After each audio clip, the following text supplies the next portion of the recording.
All right, so the next subject is to talk about Beats.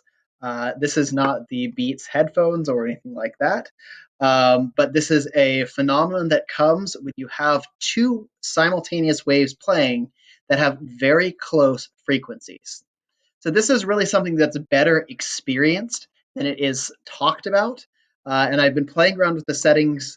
I made like a couple videos before this where I was trying to get it to work, and I just can't find a way for it to work. So here's what I recommend. I recommend you go to that link right there,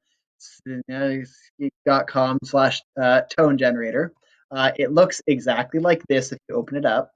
There's what it looks like. But I recommend that you open that up and you start playing some sounds. If you play several different two tones that are really close in frequency, you'll hear immediately what a beat sounds like. What you need to do though is just open up two tabs of the same thing and then hit play on both of them. So I will. I mean, I'll do my best. Here we go. Of trying to get you guys to hear it, but I know for a fact that like it just there's like some kind of automatic dampening that comes up every time I try to get this to work. It doesn't work quite as well if I'm talking while we do it, but then also there becomes the problem where uh, you're supposed to be listening to something and I'm talking over it. So I'm going to try it anyways, but I really suggest that you guys try and set it up exactly like you see me doing it on screen. Set one up at 440, one up at 441, and then just hit play.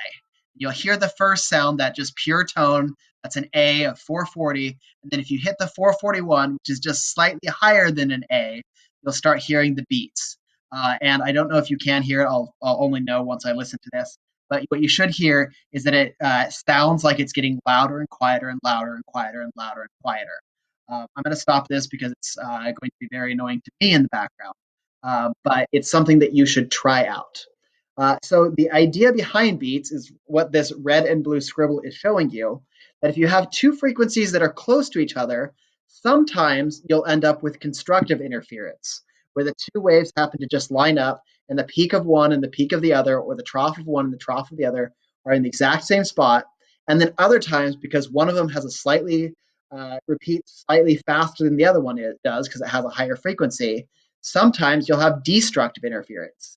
And the effect that this gives, and I'm not going to do like a really great um, uh, perfect drawing of it. But the effect that this gives is that sometimes you have this constructive interference and sometimes you have destructive interference. So sometimes the two waves together make something that's louder than they were individually.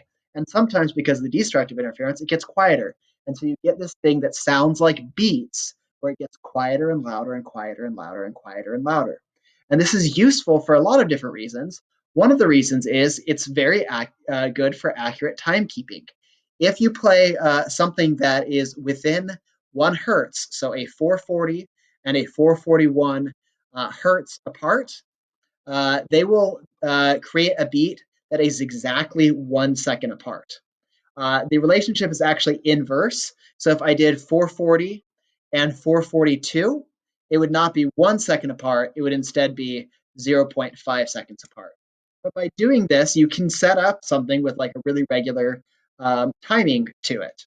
Um, the other really, the place where beats really get used, and the place where any of you who are in band, you've maybe seen your band instructor do some kind of magic with this, is if two people are playing what they mean to be the same note, but they're not actually the exact same note. What you'll end up is you'll have somebody who's at 440 hertz and someone who's just slightly out of tune at, say, 440.05 hertz. And if they keep playing that note constantly, somebody from the outside can hear that the volume is increasing and decreasing and increasing and decreasing. And that tells you that one of the instruments has to be modified a little bit in order to bring them closer together. So a piano tuner, somebody whose job it is to professionally go and tune pianos, brings tuning forks with him. He knows exactly the sound that the tuning fork makes when he strikes it, and he can play a note on the piano. If he hears any kind of beat, he knows that he has to start fiddling around with the piano a little bit until that beat basically disappears, so that they're perfectly aligned. So that's the idea of beats. It's an interference pattern, and it's specifically an interference pattern that happens when you're between 1 and 10 hertz apart. That's when it's really going to be noticeable. The beat actually happens no matter what, but if you get much past 10, it's going so fast that you can't really tell how far apart they are. And if you're too much smaller than 1, then the time of the beat is so long that it's no longer super useful, because you can't really tell when the maximum and the minimum sounds are, because it's just like very long. So if you're asked a question about wavelengths that might create beats, you're looking for something that might be 511 and 512 hertz. If you saw something like 511 and 1022 hertz, these are actually the 1022 is the next octave, the next overtone above. So this wouldn't be a beat, that would be different overtones. You need things that are close in wavelength to create the beats phenomenon. So there you go, there's the beats video. Thanks for watching.